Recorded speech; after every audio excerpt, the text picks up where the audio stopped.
Hello students, welcome back to my YouTube channel professor Shubham Tiwari, जहां पे चल रही है हमारी DYBF क्लास 75 फाइनेंशियल अकाउंटिंग 6 का important topic valuation of shares. I hope जितने भी बच्चे चैनल के साथ कनेक्ट हैं वो क्लास 1 से कंटिन्यू क्लास देखते हुए आए हैं। अगर आप क्लास 1 से क्लास के साथ ऐड हो तो भाई ये सब मुझे एक्सप्लेन नहीं करना पड़ेगा सर मैंने पहले से क्या लिख के रखा है।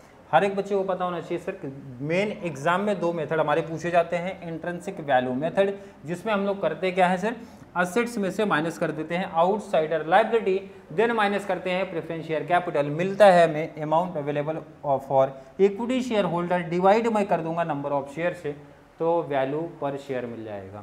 और अगर मैं बात करूं यील्ड वैल्यू मेथड का, फॉर्मूला है capitalisation value divide by number of share, तो हमें चाहिए कैपिटलाइजेशन वैल्यू क्योंकि नंबर ऑफ शेयर तो क्वेश्चन में गिवन होता है। कैपिटलाइजेशन वैल्यू का फॉर्मूला है net profit for equity shareholder divide by normal rate of return, question में गिवन होता है। इट मीन्स हमें चाहिए sir net profit for equity shareholder, जिसका ये फॉर्मेट है स्टेप बाय स्टेप। क्वेश्चन आपके सामने आ गया है। बैलेंस शीट का डिटेल्स गिवन है।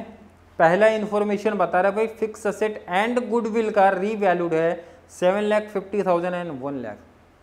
तो रीवैल्यूड सबसे पहले यहाँ पे असेट वाले पार्ट में लिख लिया करो। क्या बोला गया है कि जो आपका फिक्स असेट है, फिक्स असेट एंड गुडविल दोनों का न्यू वैल्यू दिया है। फिक्स असेट कितना देके रखा है 750, गुडविल देके रखा है 1। ये दो असेट हमारे ऐसे हैं जो रीवैल्यूड हुए हैं। आगे का डिटेल्स पढ़ते हैं। The net profit after tax, important line, before after tax. After tax मतलब ये लाइन आपको दिया है आफ्टर टैक्स। लाइन पढ़ते हैं जरा, क्या बोला है, net profit after tax. After and before वाला कंफ्यूजन क्लियर कर लेना आप। क्लियर है। इमीडिएटली प्रीसीडिंग 3 ईयर्स, 3 ईयर्स का देके रखा है। इसका मतलब एवरेज नहीं है, हमें क्या चाहिए था, एवरेज चाहिए। हमें क्या चाहिए, एवरेज चाहिए। एवरेज कैसे करते हैं मैंने आपको बताया, इजी हो जाएगा। पहले साल का 110, सेकेंड ईयर का 15, थर्ड ईयर का 145, ऑफ विच 25% ट्रांसफर होगा टू रिजर्व में। ट्रांसफर टू रिजर्व कितना है 25%। एवरेज प्रॉफिट आफ्टर टैक्स दिया है क्या, नहीं, आफ्टर टैक्स तो दिया है बट एवरेज नहीं दिया, तो एवरेज करना पड़ेगा। कैसे, पहले ईयर का प्रॉफिट लिख लो जरा, पहले ईयर का प्रॉफिट लिख लो जरा, 110 है बिल्कुल, सेकेंड ईयर का 15 है, नेक्स्ट ईयर का 145 है, डिवाइड बाई 3। एवरेज करना तो बहुत आसान होता है भाई, जितने ईयर का प्रॉफिट दिया होगा उतने ईयर का प्रॉफिट ऐड कर लो, और अगर मैं डिवाइड बाई 3 कर दूं, भाई 3 ईयर का प्रॉफिट है तो डिवाइड बाई 3, 4 ईयर है तो डिवाइड बाई 4। एवरेज करना आपको बताया था, ध्यान रखना यही इंपॉर्टेंट होता है। एवरेज दिया नहीं है तो करना पड़ेगा, आफ्टर टैक्स दिया नहीं होता तो करना पड़ता, बट यहाँ पे आफ्टर टैक्स दिया इसलिए मैंने इसको यहाँ पे लिखा। तो डिवाइड करने के बाद कितना आ रहा है 120। आई होप हर एक बच्चे का यही आंसर आया होगा। 120 मिल गया। ट्रांसफर टू रिजर्व कितना, 25% निकाल दो, 120 का 25%, 30,000 माइनस कर दो। कोई डाउट नहीं, यहाँ तक का पार्ट हमने सेटल किया। आगे का इंफॉर्मेशन, आगे की इंफॉर्मेशन, ये fair return in this industry means rate of return की बात कर रहे हैं, sorry normal rate of return की बात कर रहे हैं। कितना देके रखा है 10% देके रखा है। Compute the value of the company shares, net asset method and yield value. Net asset method नाम आ गया भाई, net asset intrinsic value method का दूसरा नाम है नेट असेट मेथड, याद रख लेना। क्लियर है।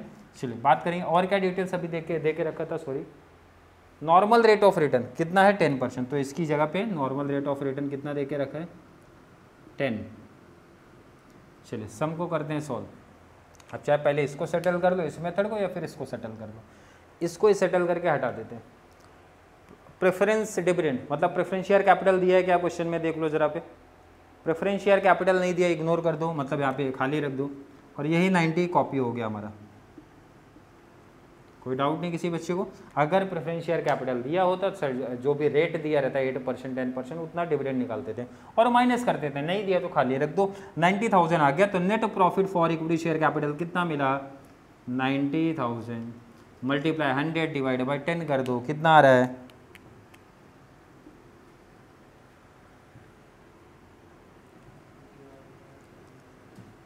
9 लाख। आई होप हर एक बच्चे का यही आया।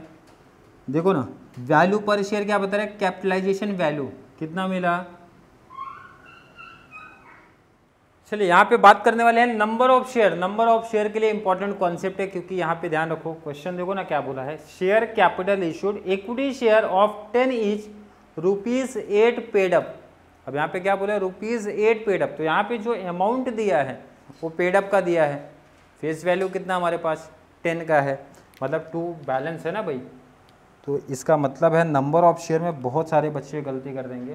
तो करना कैसे है, अमाउंट कितना है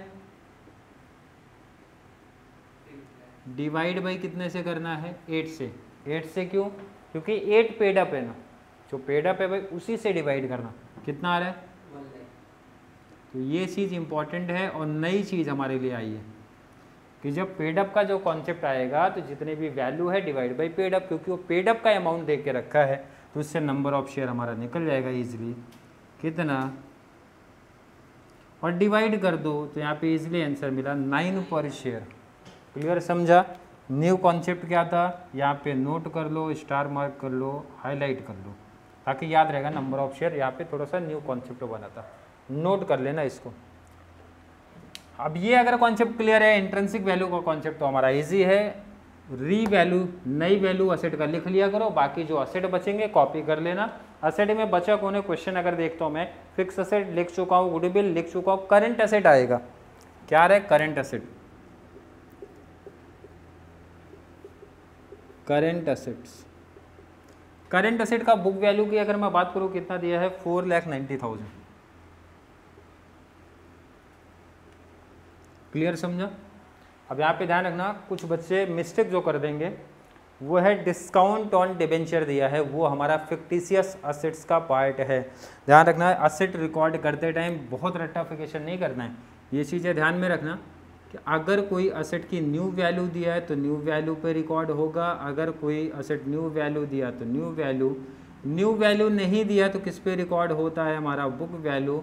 बट ये भी चीज़ माइंड में रख लेना कि हम फिक्टिशियस असेट्स को यहाँ पे इग्नोर करते हैं, तो ये फिक्टिशियस असेट्स को इग्नोर कर देना और फिर टोटल ले लेना।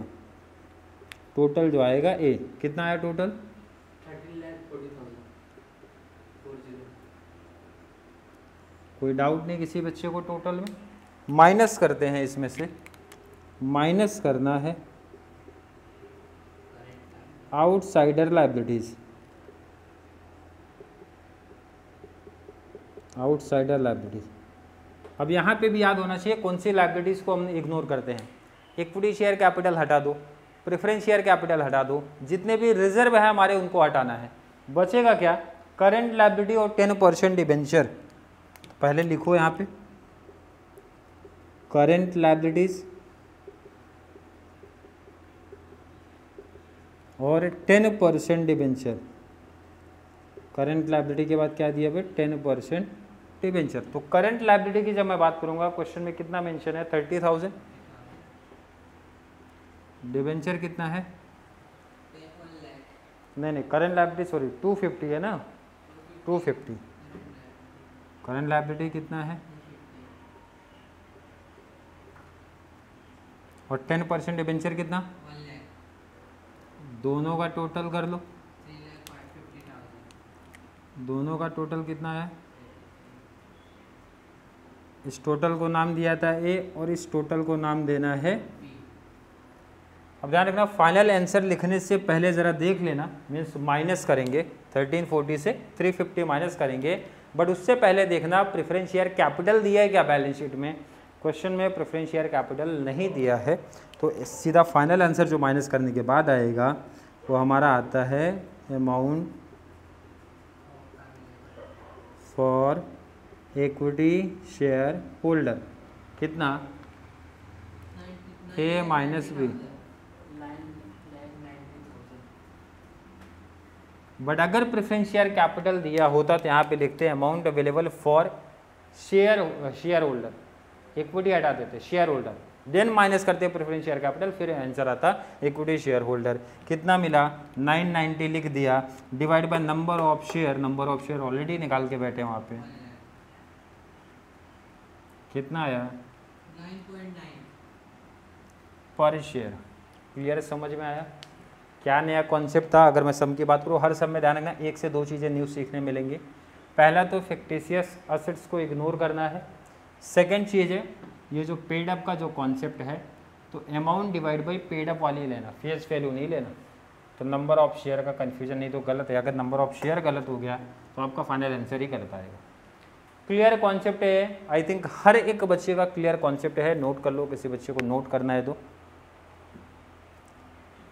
आई थिंक हर एक बच्चे का कॉन्सेप्ट क्लियर होगा। अब ध्यान रखना 5 टॉपिक हो गए, मुझे लगता है बहुत बेसिक लेवल हो गए। अब 5 जो रिमेनिंग लेक्चर्स बचे हैं, जितने भी सम में पिक करूंगा सब एडवांस लेवल का क्वेश्चन पिक करूंगा भाई। 5 जो बचे हुए एडवांस लेवल के क्वेश्चन पिक होंगे, जिससे बेनिफिट आपको आपके एग्जाम में मिलेगा। तो मैंने पहले बताया था हर एक टाइप के क्वेश्चन में प्रैक्टिस करवा के दे दूंगा। जिस भी लेवल का इस टॉपिक से आपके क्वेश्चन बनने के चांस रहते हैं, हर एक टाइप ऑफ क्वेश्चन करा के दूंगा।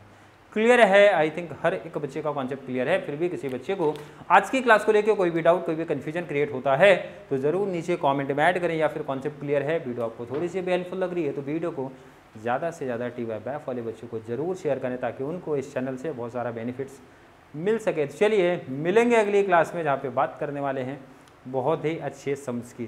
तब तक के लिए थैंक यू सो मच।